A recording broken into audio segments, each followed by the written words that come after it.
Alrighty then, ladies and gentlemen, so as you can see, I have rebuilt the loop because I was forced to. What ended up happening in the last loop is that the actual reservoir started leaking from the screws that were in the sides, and I thought that, it was just one Amazon reviewer that had screwed something up, but when I looked later, it turned out there was one guy and there was another guy that actually had the same problem with the reservoir.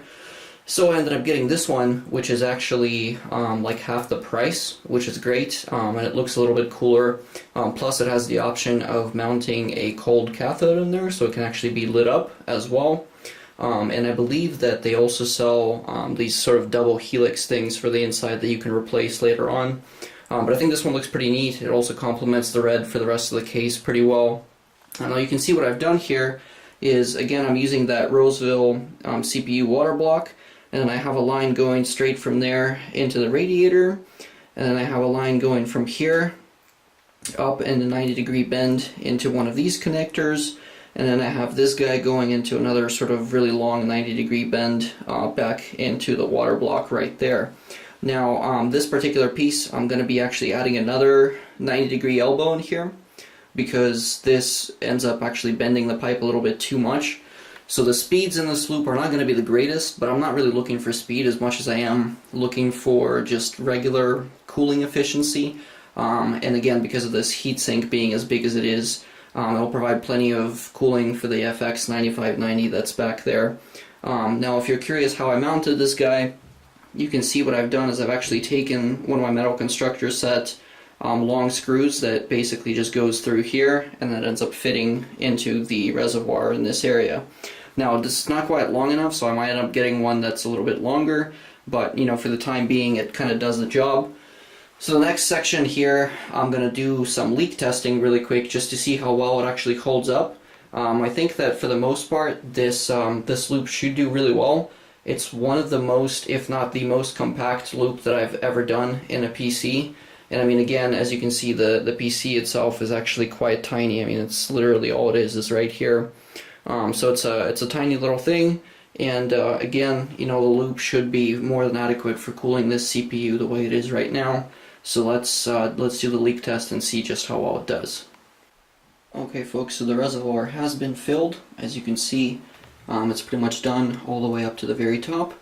And now I just got to let the pump do its work in terms of circulating all this stuff around, and we should be okay. Now I'm hoping that this isn't its intake side, but we'll see kind of as it starts pumping what ends up happening in here. I know that this reservoir, or this bottom part of the pump, still has some fluid in there, so we'll see how that does as this thing starts spinning.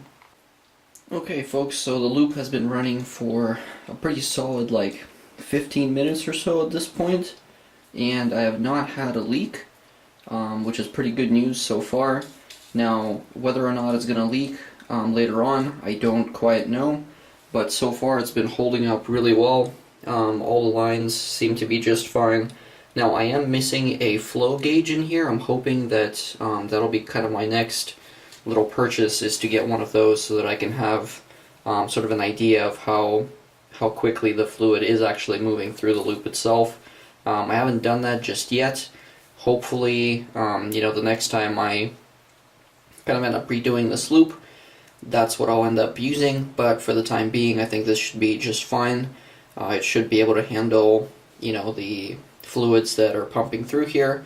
The pump isn't obviously the biggest since it's just this little guy right in here, but it's reasonably quiet, save for a little burble here and there.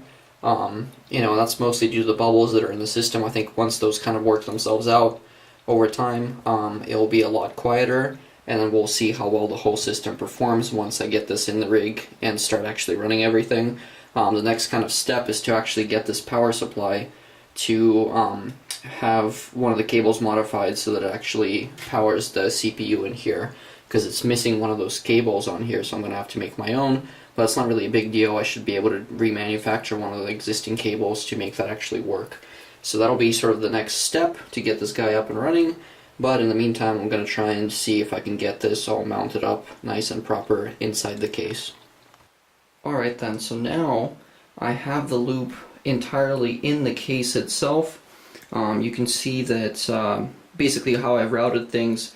Now this area right here, like I said, I'm going to end up actually getting a 90-degree elbow that's going to go in this section here, because you can see I've kind of had to put a bunch of these little kind of zip ties on here so that it prevents the kink, because there's a pretty serious kink because of the way that this whole area is pretty tight.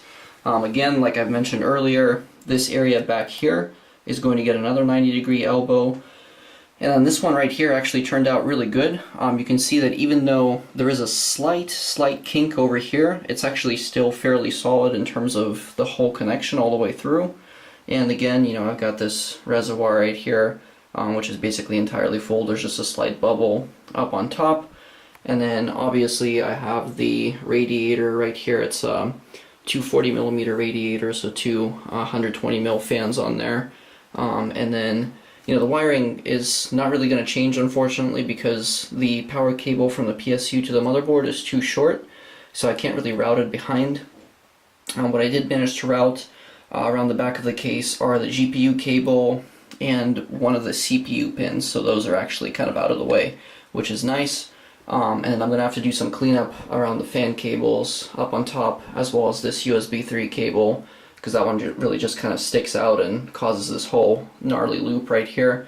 But otherwise, you know, it ends up actually looking pretty decent, you know, all things considered, given that this is a full, you know, ATX case within this tiny, or ATX motherboard, I should say, within this tiny case. So tune in next time for when I finally get this guy up and running, and we'll go from there. So hold on until the next video, guys.